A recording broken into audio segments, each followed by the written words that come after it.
isso aí, galerinha abençoada. No nosso Pode ou Não Pode de hoje, nós vamos falar sobre silenciar os nossos sentimentos. E aí, você silencia seus sentimentos? Como é que você acha que você lida com as situações? É aquela pessoa explosiva que vai lá, chega, conta, fala, logo se alivia e já tá bom? Ou você vai guardando, isso tem feito mal? Como disse a Carol, você apresenta tudo a Deus, coloca diante do Todo-Poderoso e sai também aliviado. Qual é a sua atitude diante de um sentimento aflorado? Vamos perguntar isso para quem manja e entende do assunto. Nós vamos chamar aqui ao palco do Movimento Jovem, ela que é psicóloga e palestrante, Elisandra Nascimento, por gentileza. Olá, pessoal, boa tarde, galera. Tudo bem? Como é que vai? Tudo bem, Rodrigo? Tudo bem, graças a Deus. Pode se assentar. Boa Isso. tarde. Fica à vontade. E aí, silenciar sentimentos, pode ou não pode, doutora? Primeiramente, boa tarde a todos. Muito bom estar com vocês novamente. Gente, silenciar sentimentos é uma coisa muito séria. Não pode. Vamos entender um pouquinho mais sobre isso. Estou aberta a perguntas à plateia, ao pessoal no Facebook, mas tudo aquilo que nós guardamos demais, o corpo, de alguma forma, ele vai gritar e ele vai poder até mesmo somatizar em doenças no nosso corpo. Puxa, coisa séria, então. Então já vou eu mesmo começar fazendo a pergunta. A senhora estava falando sobre alguns tipos de problemas que até o próprio corpo acaba sentindo.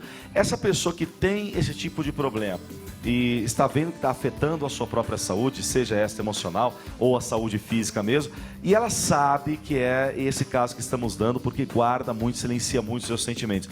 Como que ela consegue sair disso? Bom, em primeiro momento, essa pessoa ela tem que perceber que ela tem dificuldades em se comunicar com o outro, comunicar-se com aquela pessoa que ela precisa falar algo, ela precisa expressar um sentimento. E quando a gente pensa em silenciar sentimento, a primeira coisa que passa na nossa cabeça é um sentimento ruim, uma mágoa, uma raiva, um ódio. Muitas vezes a pessoa tem dificuldades de expressar o sentimento de amor, de carinho, de gostar. Tem que tentar comunicar ao outro. Tem dificuldades? Um método eficaz é a terapia. É onde eu me permito me conhecer, as minhas dificuldades e começar a trabalhar elas para que eu consiga me relacionar melhor com o outro, com o próximo, que não é só um sentimento numa relação amorosa. Às vezes é com os meus pais, é no meu trabalho, e eu não consigo expressar para o outro aquilo que de fato eu sinto. A terapia é um caminho que vai ajudar a pessoa a se encontrar. Muito bem, isso aí. E aí, Carol, que tá perdido no meio do povo aí? Agora eu tô aqui no meio do pessoal. Doutora, a senhora comentou a respeito de problemas que pode gerar, né, se a pessoa ficar muito presa nos seus sentimentos, não colocar para fora. Que problemas podem ser esses? Olha, Carol, te falo uma coisa. A pessoa que guarda muitos sentimentos, ela pode ter de uma simples gastrite, uma dor de estômago, a uma depressão e a outros problemas sérios, como, por exemplo, quando a gente fala de isso somatizar doenças no nosso corpo, que nós chamamos na psicologia das doenças psicossomáticas, que é a somatória de problemas acumulados, emocionais nossos, onde o nosso corpo de alguma forma começa a gritar, pode chegar, por exemplo, a um mioma.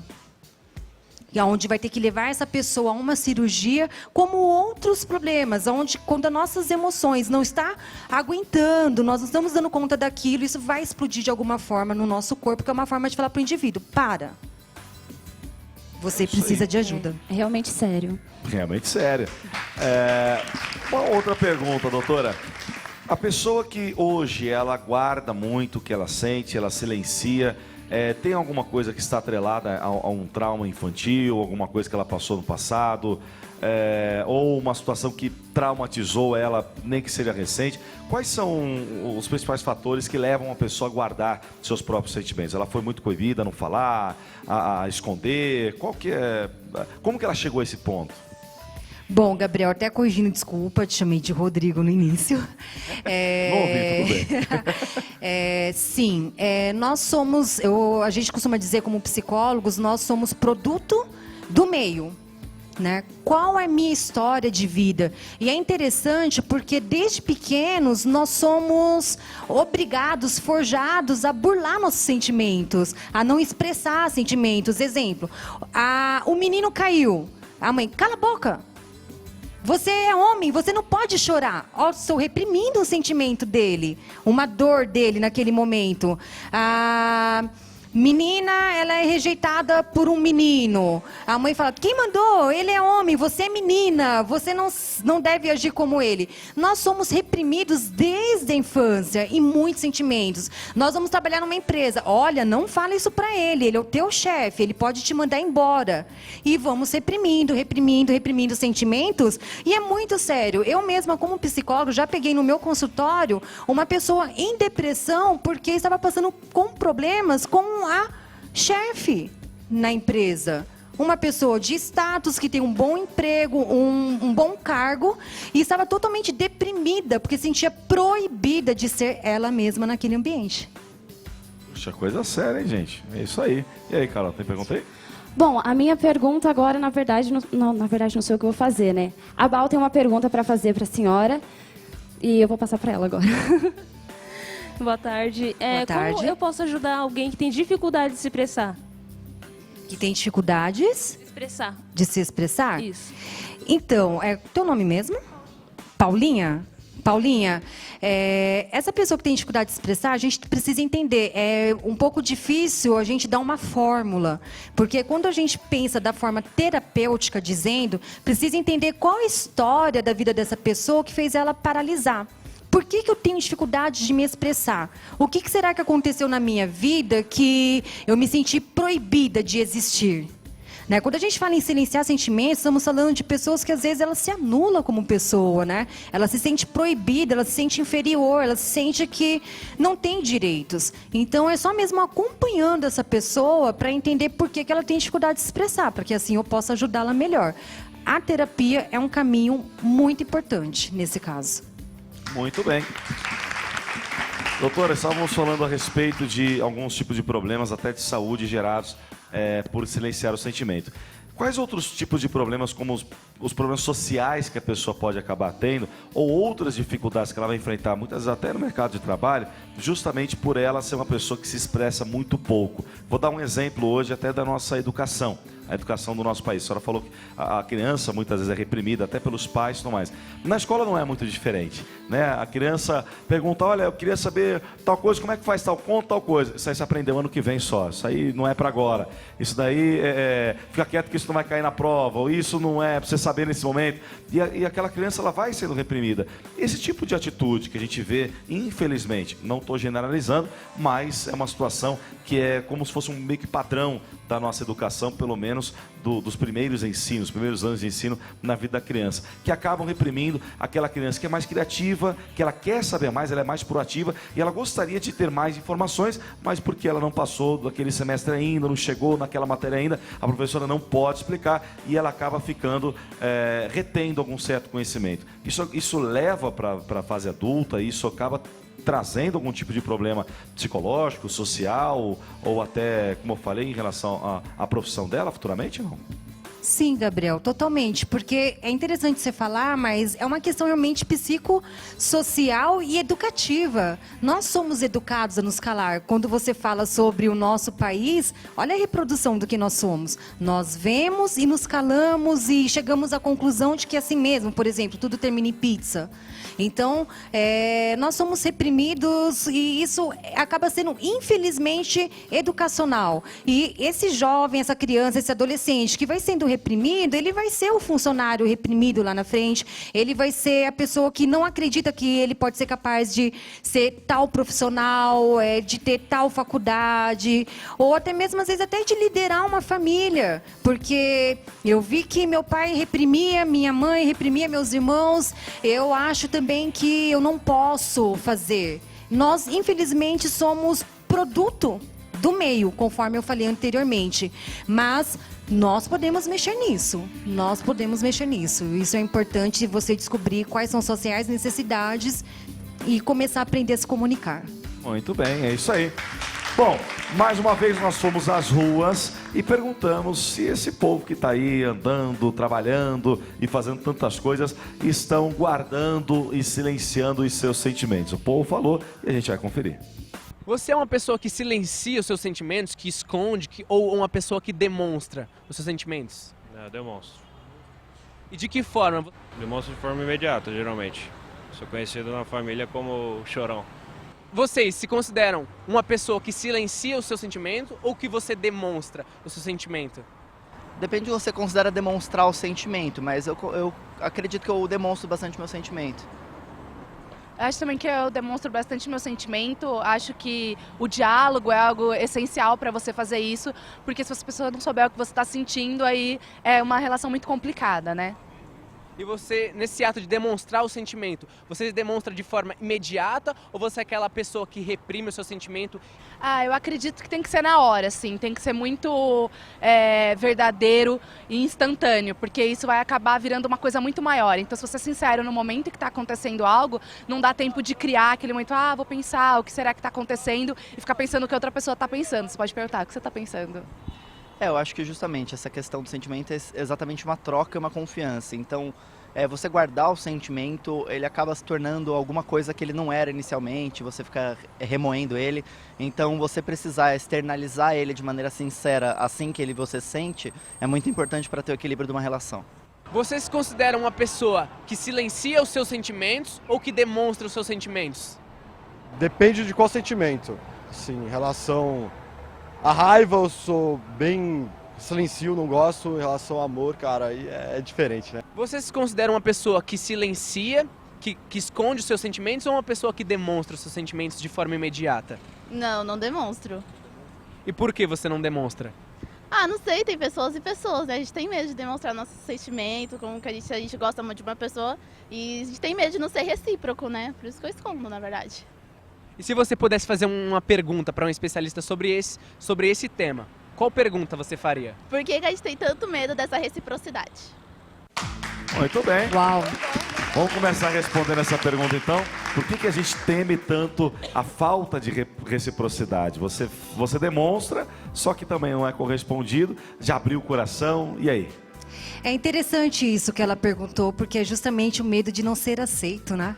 Então, pelo medo de ser reprovado pelo outro, exemplo, que nem eu falei, num relacionamento amoroso, por exemplo, vai que eu falo que gosto dele e ele não gosta de mim, e isso vai me deixar muito mal, então eu não. E eu reprimo um sentimento que, de repente, por não tentar, poderia ter dado certo. Na empresa, vai que eu falo, por exemplo, eu passo X anos dentro da empresa e estou exercendo um cargo acima do meu e ninguém fala da minha promoção e eu não consigo me impor. Eu costumo dizer assim, se nós não conseguimos comunicar ao outro o que eu penso e como eu me sinto em relação àquilo que o outro faz para mim, o outro não tem noção de certo ou errado. Logo, o outro não está errando comigo.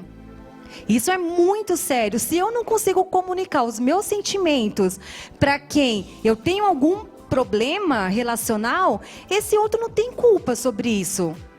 Ele não sabe o que eu penso, ele não sabe o que eu sinto. Então, enquanto eu não comunico, eu não existo.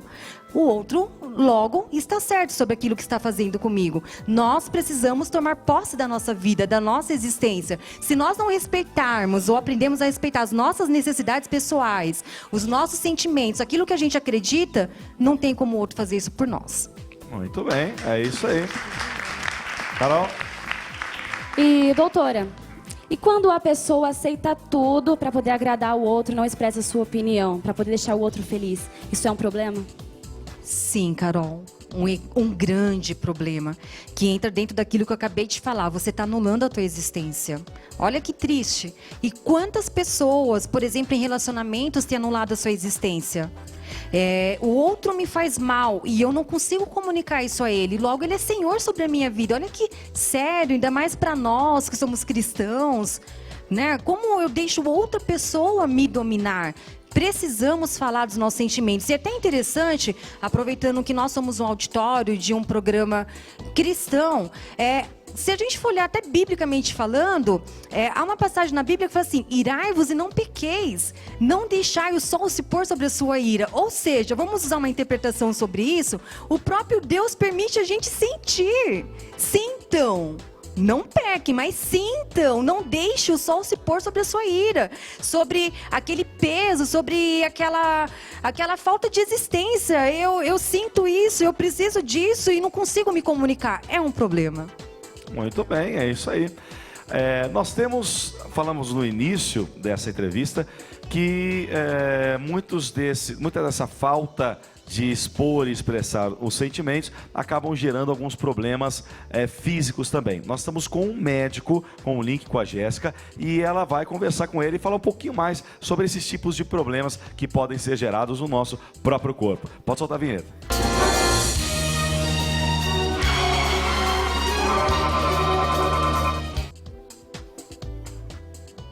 E aí, Jéssica? Tá ouvindo o que a gente está falando? Olá, já tá Gabriel. Antenada no assunto? Tô ouvindo, tô por dentro desse assunto. Inclusive, o Dr. Máximo vai dar várias dicas pra gente. Porque muitas vezes, aquele sentimento, não é mesmo, doutor? Que a gente acaba calando, pode se tornar uma doença pelo resto das nossas vidas. Dr. Máximo, muito boa tarde. Explica pra gente melhor. Então, quer dizer que sentimento reprimido realmente pode prejudicar a nossa saúde, o nosso corpo físico? Boa tarde, Jéssica, tudo bem?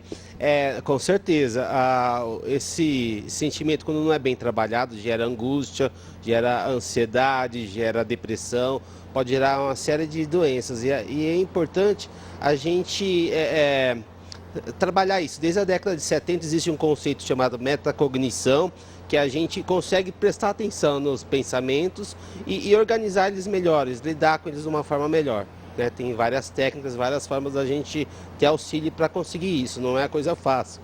Mas existe muito o que ser feito para prevenir as doenças. E muitas pesquisas científicas já comprovaram que realmente esses sentimentos reprimidos causam dores físicos. E quais são essas doenças que estão relacionadas a essa dor reprimida? Então, a maioria das doenças estão relacionadas com a questão dos sentimentos, né? A gente pode citar alguns exemplos. Um deles é a depressão, o estresse, né? As doenças cardiovasculares têm uma repercussão bastante da questão do emocional, né? A gente observa muito paciente hipertenso, eles trazem muita questão do estresse e existe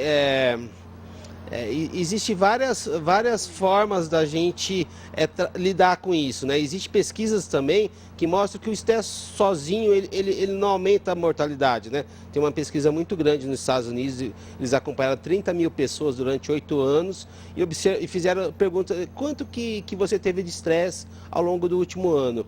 E fizeram uma outra pergunta: se você acha que esse estresse faz mal.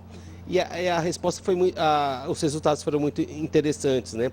Porque a gente observou um aumento de 43% na mortalidade dessas pessoas, mas só naqueles que acreditam que o estresse faz mal. Na verdade, o estresse é uma reação do organismo, te prepara para uma reação, para lidar com alguma dificuldade, com algum evento. E o organismo tem um mecanismo que a gente produz um hormônio no cérebro que faz com que a gente busque apoio, né? O próprio estresse tem uma forma de proteção ao coração, mas a gente precisa entender ele bem, lidar com ele de uma forma mais saudável, né? Para não prejudicar a saúde física, né?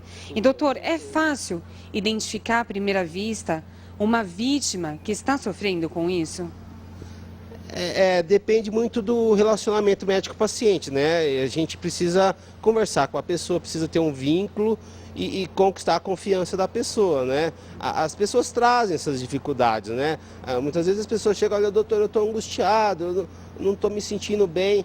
E aí você vai fazendo perguntas para chegar até a origem do problema. O evento muitas vezes está relacionado a um evento traumático, uma dificuldade com a família, com o trabalho, com a financeira, né? Impacta bastante a questão do emocional. As pessoas às vezes antecipam muitos problemas, né? Eu costumo falar, a gente observar a palavra preocupação, separar ela, né? Muitas vezes as pessoas ficam preocupadas, antecipando algo que ainda não aconteceu.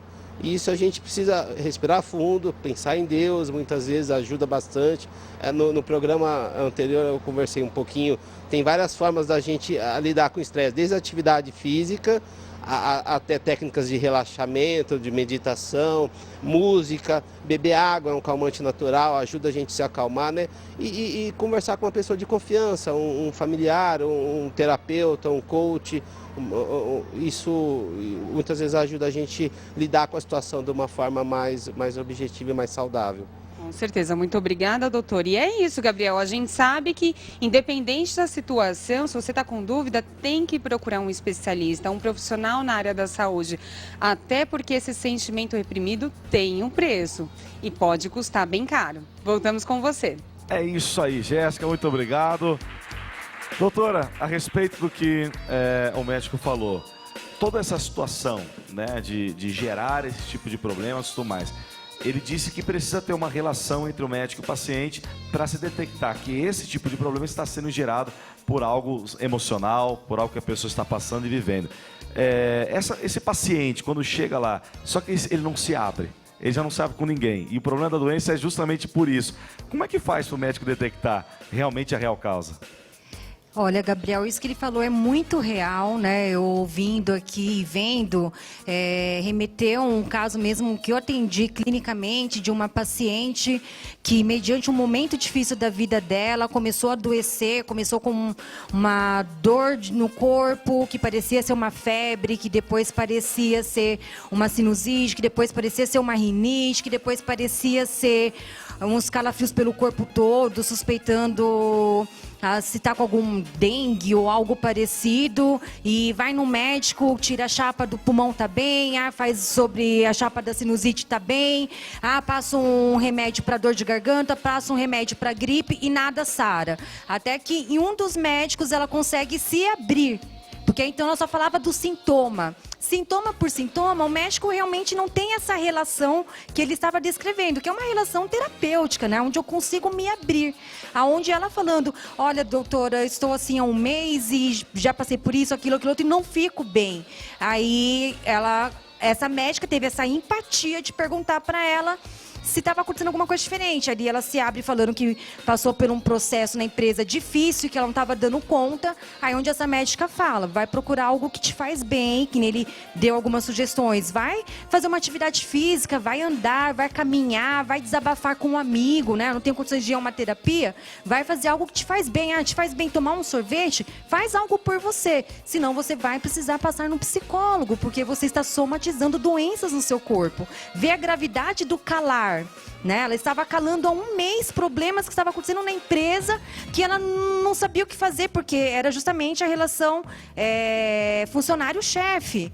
E ali ela estava sofrendo sozinha e adoecendo.